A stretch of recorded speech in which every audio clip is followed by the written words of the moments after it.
What's up, everybody? It's Matt at American Mustangs. Got a super cool car here. As you can see, it's a 1967 Mustang Coupe, and you know, it's a project. This car I've had in my personal collection for a while. I was gonna have it restored and just never got around to it. But this car is like really a special car. Has tons of really cool stuff on it. It's a factory Raven Black S Code 390 GT car, factory 4-speed. So being Raven Black is cool. They didn't make very many of them. A GT, the 4-speed.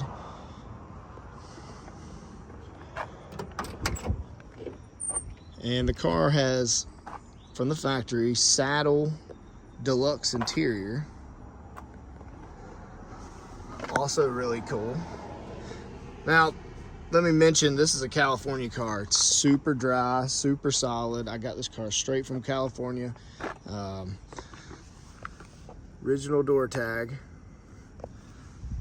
And what really, aside from all the stuff, then I'll go over everything kind of. It's hard to hit everything that the guy did to customize this car. But one of the major highlights, if you look there, is the competition handling package. There's the rest of the Marty. So tilt-away steering was also a pretty rare option, especially in '67. But the competition handling package is a very, very rare option. You can see the tilt steering. I'll go over all the little details in a little bit, but right off the top of my head, I forget the exact number. I want to say 160 some, approximately. Could be a little more, could be a little less. 67 non-Shelby Mustangs had a competition handling package. If you don't know what the competition handling package is, you could look it up, but basically it's the same suspension as a 67 Shelby. So you had different springs, different shocks, different bigger sway bar, but a really rare option. If you see there, it says 427 Cobra. So we'll just go to the engine bay real quick. So back in the day, this car was like a show car. One of the first things you can see the guy added under hood lights. Got a couple pictures where this engine bay was pretty chromed out back in the day. And the guy he was really kind of ahead of his time, because he cleaned the engine bay up. And when I mean clean, I mean like, hid wires. He moved the solenoid to the back panel. You can still see the big block heater blower motor guard there. But these panels, he made these smooth panels and just screwed them on over the original apron. The original apron is still on both sides and the vents are there. And also you can see he cleaned up the radiator support with riveted panels. But the engine is a 427 side oiler, a C8 AEA, 428 Cobra Jet heads, a 2.4 aluminum intake. It's got original Cobra Le Mans valve covers. If you know anything about those, you know those are an original set.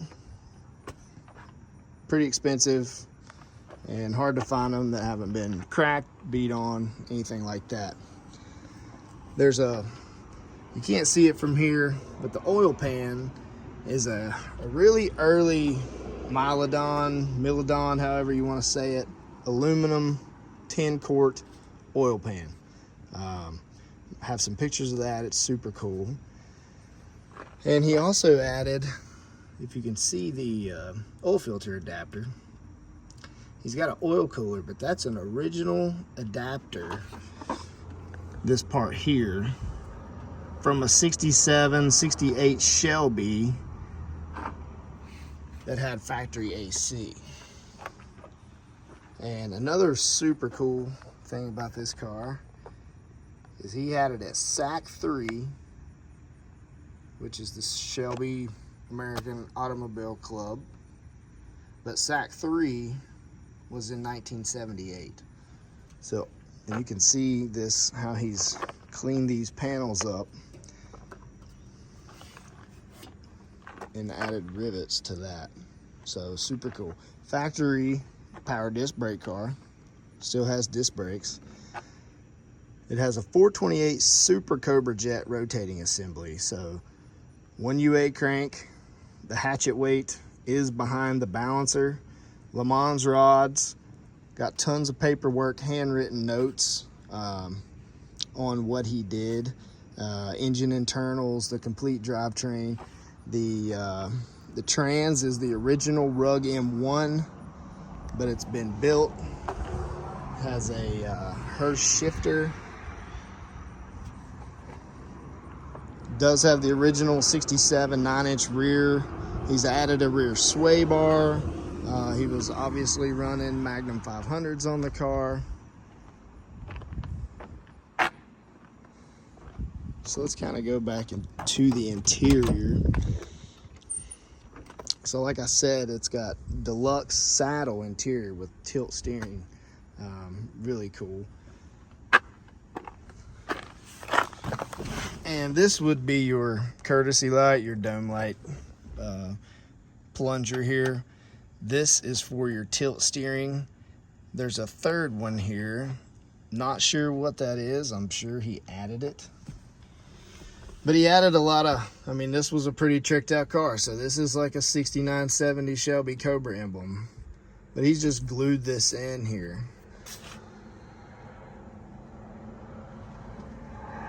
Another cool thing, 67, 68 Shelby. Really, I mean, the gauges could be either, but the, you know, the actual housing, 67. But 140 miles per hour. 8K tack, and it does have the red line. It's kind of faded, but you can see it. It changes colors right there. He also added 6970 Shelby emblem to the dash. It has a 6970 console, Shelby style, Hurst shifter, and then a plethora of gauges. And you can see the, you know, he's used a factory park button out of like a 6970 or a convenience control 7-8 car. But there's a vacuum gauge, water temp, oil pressure, oil temperature, amps, volts. So just like super cool. I mean, this was a show car back in the day, and this guy built it with all the goodies. Yeah, the car looks rough. The paint is faded, the paint's peeling, but this is one of the best bodied cars I believe I've ever had here. So let's go to the back. So you notice the taillights are out, but it had the rib taillight panel, the gray rear treatment panel with the ribs, the aluminum piece. That was on there. So that's why that looks like that, because that panel actually holds the taillights in. Original trunk floors. The car is 100% original sheet metal. They had the whole interior, rear trunk lined in this shag carpet. So there's glue everywhere, but you can see all the original sound deadener on the quarters. Had the Magnum 500 spare. Same on this side. You can see the remnants of the old carpet, but you can see all the original sound deadener. And you can see how crisp and clean these are.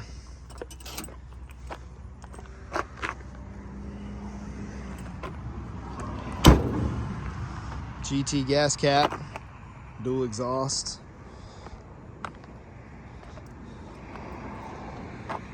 gaps on this car are just like they were from factory.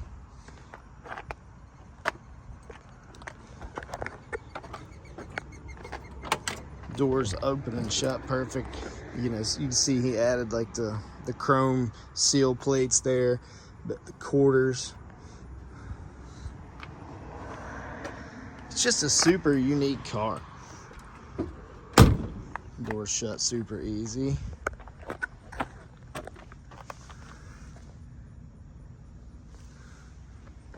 He added 69 mirrors. It still has a 67 GT grille. I got some pictures of the car when it was nice. Well, one, that same plate was still on the car. Tons of documentation, tons of ownership history, original registrations, everything from like California. You can track the ownership history. But there's so many things. There's hooker headers. I mean, there's just, like I said, so many little trick parts on this car. From the headers to the valve covers to the oil filter adapter, and just the way the guy kind of built the car. I bought it just to have it restored. There's the oil cooler back in there. I've had this car for a while. It's just kind of been sitting on a lift. The engine does turn over by hand.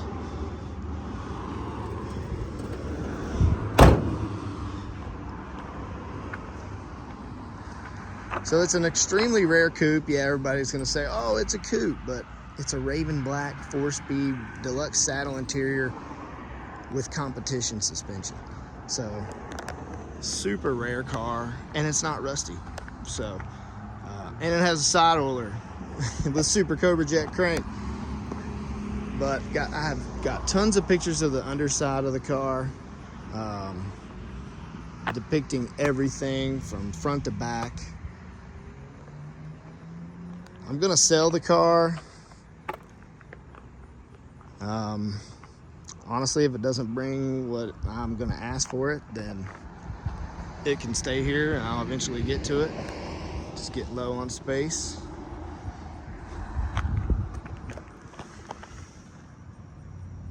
But it was probably one of the baddest coupes ever produced in 1967, without a doubt. It's got M1 rear traction bars, underrides, so the same as in like a 66 Shelby. The guy luckily built the car early enough to where, you know, Shelby parts, real parts, were still available. So that's why all these goodies are on here. But yeah, the car does need restored.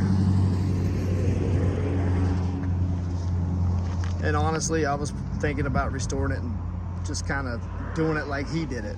But it would be cool to take it back to factory, but it would be nice to leave the side oiler in it, Super Cobra Jet crank, the oil cooler, all the goodies. But okay, well, I will see you guys later. Thanks for watching. If you got any questions, reach out. The number is 304-731-6497. I'm gonna ask 35 grand for the car. It's well worth it.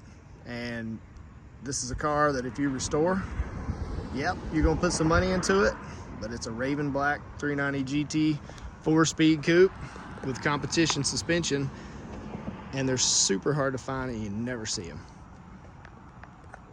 All right, thanks for watching.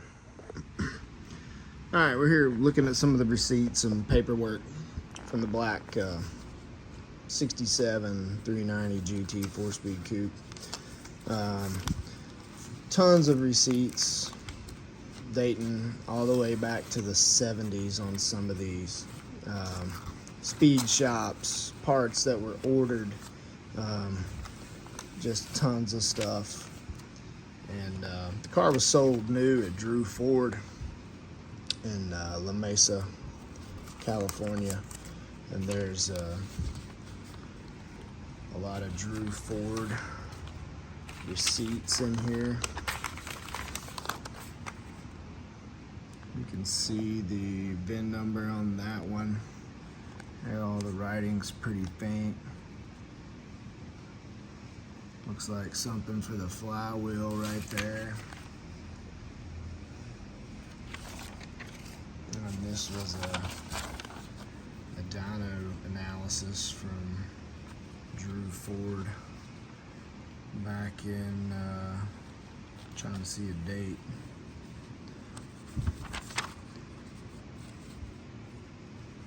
The car had 78,000 miles on it then, but I do not see a date. Here's the original owner's manual from March 15th of '67, Drew Ford. Doesn't look like they ever filled out any of the rest of it. That was in the car. Here's kind of what the car looked like back in the day. Super sharp. Not sure when that engine picture was taken.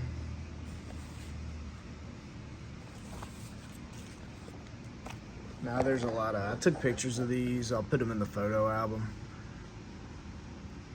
Handwritten, everything basically that was built in the drivetrain.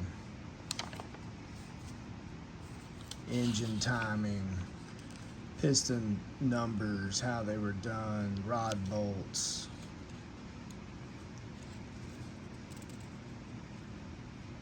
Talking about a minimum oil capacity.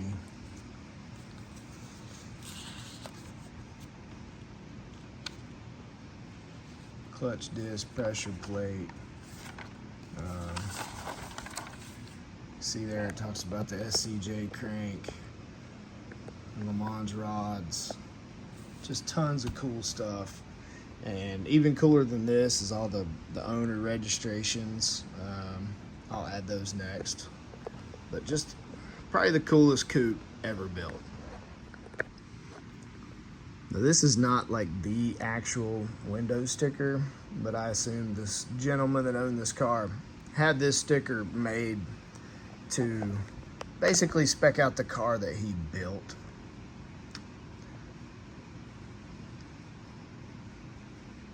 Super trick car. I mean, the guy was obviously really proud of the car, but I thought that was pretty cool. Like I said, not the real actual window sticker, but after he built it, this is, I assume he had this made, but super cool.